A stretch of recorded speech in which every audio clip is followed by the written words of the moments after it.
ஒரு மாதிரி ஒரு உணர்வுபூர்வமான மீட்டிங். என்னன்னா, ஒரு 10 வருஷத்துக்கு முன்னாடி இதே மாதிரி ஒரு எம்எம் தியேட்டரில் என்னுடைய முதல் படம் வெளியானப்ப அப்பா வேணாப்பா வந்து நானே எழுதி இயக்கி தயாரித்து பண்ணுறது ஒரு குறைந்தபட்ச படம் வந்து நடித்து எல்லாம் பண்ணப்ப எனக்கு ஒன்றும் தெரியாது என்னடா பண்ண போகிறோம் அப்படின்னு. அது ஒரு செல்வா தான் அதுக்கு பிஆர்ஓ இருந்தார். நல்ல வரவேற்பு கிடைச்சது. அப்போ தான் எனக்கு தெரிஞ்சது, ஸோ நம்ம கூட ஒரு படம் பண்ணுறதுக்கு தகுதியானவர் தான் போல் தெரியுது. யாரும் வந்து பெரிய குறைகள் இல்லை. ஸோ அது எனக்கு ஒரு பெரிய மோட்டிவேஷனாக இருந்தது. எல்லோரும் பாராட்டினாங்க. அந்த ஞானி அவர்களெல்லாம் பாராட்டி நல்லா நடிச்சிருக்கீங்க, நல்ல சப்ஜெக்ட் எடுத்திருக்கீங்க அப்படின்னு. அதுக்கப்புறம் ஒரு படம் அதையும் தாண்டி புனிதமானது எடுத்தேன். அது கொரோனாவில் இருந்து அது ரிலீஸ் பண்ண முடியாதாகி போச்சு. அதுக்கப்புறம் இப்போ இந்த படம் முதல் கனல் அப்படிங்கிறது. இப்போ நம்ம எல்லாமே ஒரு ஃபேமிலி மாதிரி தான். நாங்கள் வந்து நம்ம குடும்பத்தில் பேசுகிற மாதிரி தான் நான் நினைக்கிறேன். இது ஒரு பெரிய ஃபார்மல் மீட்டிங்காக இல்லை. இது இன்னைக்கு என்ன நிலைமை எப்படி இருக்குன்னா, நான் ஒரு 5 நிமிஷம் பேசிடுறேன்.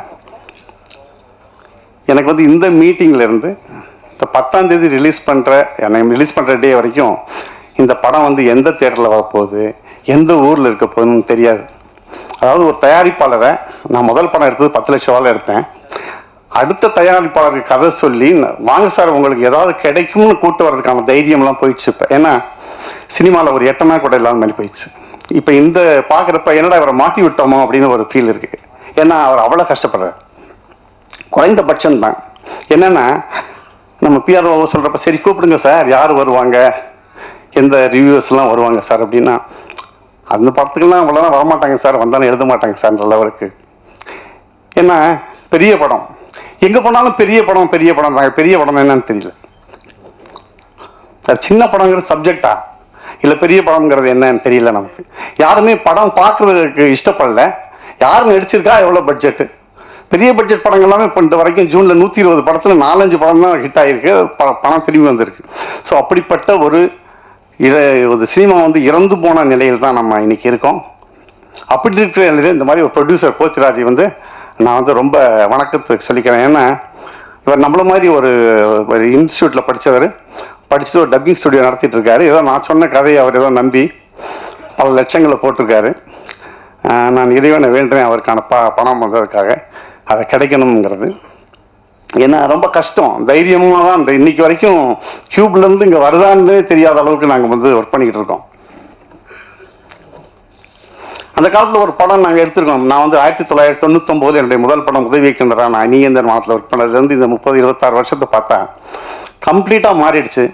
ஏதோ நாங்கள் ஒரு சாதாரண படம் எடுத்தால் கூட ஒரு 5 லட்ச ரூபாய்க்கு ஒரு மெகா டிவியோ ஒரு கலைஞர் டிவிலையோ விற்கிற நிலைமை போய் 50,000க்கு 10,000 ரூபாய்க்கு கேட்குற மாதிரி ஆகிப்போச்சு. அப்புறம் எப்படி நம்ம படம் எடுக்கிறது, நம்ம என்ன இனிமேல் இது பண்ணுறது. நான் இந்த படத்தை வந்து கன்னடத்துலையும் எடுத்திருக்கேன், அதாவது பைலிங்குவலாக. எதுக்கு அப்படின்னா ஒரே சின்ன விஷயம்தான். கன்னடத்தில் வந்து 100 படங்களுக்கு வருஷத்துக்கு 10 லட்ச ரூபா மானியம் கொடுக்குறாங்க. தமிழில் 2015 நான் 8 லட்ச ரூபாய் எடுத்த படத்துக்கு 7 லட்ச ரூபா கவர்மெண்ட் கொடுத்தாங்க. அது அதிமுக அரசுக்கு ரொம்ப நன்றி. ஆனால் இந்த 10 வருஷமாக மானியமே கொடுக்கல. அதுவும் வருஷத்துக்கு 10 படம் கொடுக்குறாங்க. இதே கர்நாடகாவில் வந்து வருஷத்துக்கு 100 படத்துக்கு கொடுக்குறாங்க. அந்த ஒரு 10 ரூபா நம்ம ப்ரொடியூசருக்கு கிடைக்குமே அப்படிங்கிற ஒரு எண்ணத்தை தான் நானே வந்து ஒரு சரி சார் ட்ரை பண்ணலாம் சார் அப்படிங்கிற ஒரு எண்ணத்தில் அது கன்னடா எடுத்தோம். அதுவும் அடுத்த மாதத்தில் ரிலீஸ் ஆகிறதுக்கு தயாராக இருக்குது.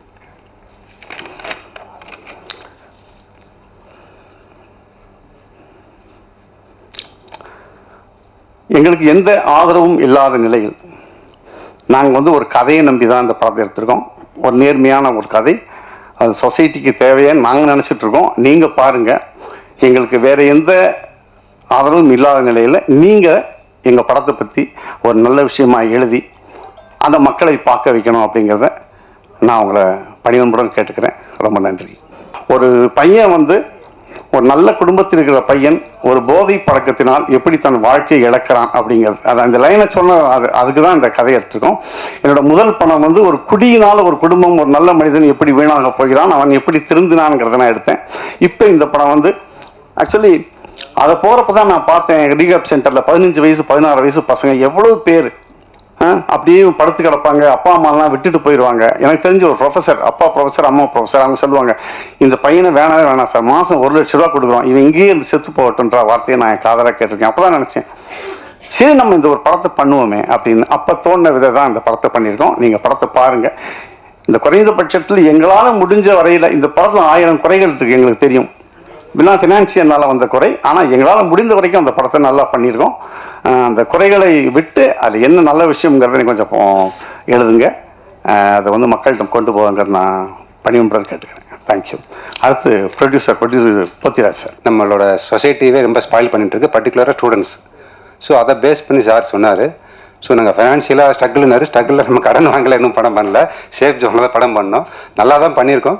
நீங்கள் பார்த்துட்டு மற்ற விஷயம் பேசலாம். இப்போது படத்தை பற்றி பூஸ்ட் பண்ணி பேச நல்லா இருக்காது. நீங்கள் பார்த்துட்டு உங்களுக்கு என்ன தோணுதோ நீங்கள் சொல்லுங்கள். நன்றி. எங்கள் மனசுக்கு திருப்தியாக வந்திருக்கு படம். தேங்க்யூ. இந்த படத்தில் ஹீரோவாக பண்ணியிருக்கேன். டைரக்டர் சார் வெங்கட்ரமணன் சார், போத்தி சார், காலேஜ் ஸ்டூடெண்ட், காலேஜில் வந்து ஆடிஷன் எடுத்து எனக்கு ஃபஸ்ட்டு படத்துலேயே ஹீரோவாக கொடுத்ததுக்கு ரொம்ப நன்றி sir. Thank you so much. So இந்த சோஷியல் காஸ்க்காக இந்த டீனேஜர்ஸ் இந்த ஒரு ட்ரக்குனால எப்படி அவங்க நாசமாக போகிறாங்க, அவங்க வாழ்க்கையில் இதுக்கப்புறம் மீள முடியுமா முடியாதா அப்படிங்கிறத ஒரு மெயின் பாயிண்ட்டாக வச்சு இந்த படத்தை எடுத்திருக்கோம். ஸோ கண்டிப்பாக நீங்கள் எல்லாரும் பார்த்து சப்போர்ட் பண்ணுவீங்கன்னு நினைக்கிறேன். படத்தை பார்த்ததுக்கப்புறம் பேசலாம். நன்றி, வணக்கம். இருக்கிற ஊடக நண்பர்கள் எல்லாருக்கும் மிகப்பெரிய நன்றி. ரொம்ப கஷ்டப்பட்டு அவங்க அந்த படத்தை எடுத்திருக்கிறாங்க. அதாவது வெங்கட்ராமன் சார் வந்து ரொம்ப டிட்டர்மினேஷனோட அவருக்கு இந்த கருத்து மக்களுக்கு போய் சேரணும், ஒரு நல்லது பண்ணணும் சொசைட்டிக்கு அப்படின்னு ஒரு கருத்து எடுத்து இந்த படத்தை எடுத்திருக்காங்க. 2 லாங்குவேஜில் எடுத்திருக்காங்க. ஒன்று தமிழ் மற்றும் கன்னடத்தில் எடுத்திருக்காங்க. எனக்கு தெரியும் எவ்வளோ எஃபர்ட் போட்டிருக்காங்க, ஒவ்வொரு சிறிய விஷயத்துலையும் எவ்வளோ எஃபர்ட் போட்டிருக்காங்கன்னு. All the very best.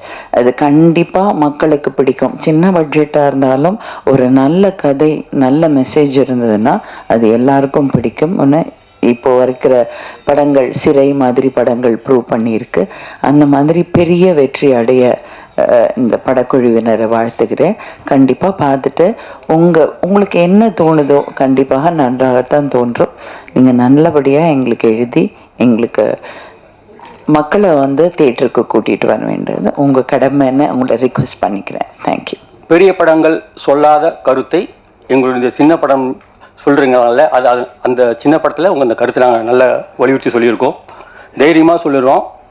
இந்த படம் நல்லா இருக்கும், உங்களுக்கு பிடிக்கும், இது மக்களுக்கு தேவைப்படுது.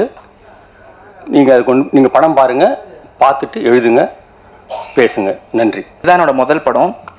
இதில் நான் செகண்ட் லீடாக நடிச்சிருக்கேன். எனக்கு வாய்ப்பு கொடுத்த டைரக்டர் வெங்கட்ரமணன் சார், ப்ரொடியூசர் போதி சாருக்கு நன்றி.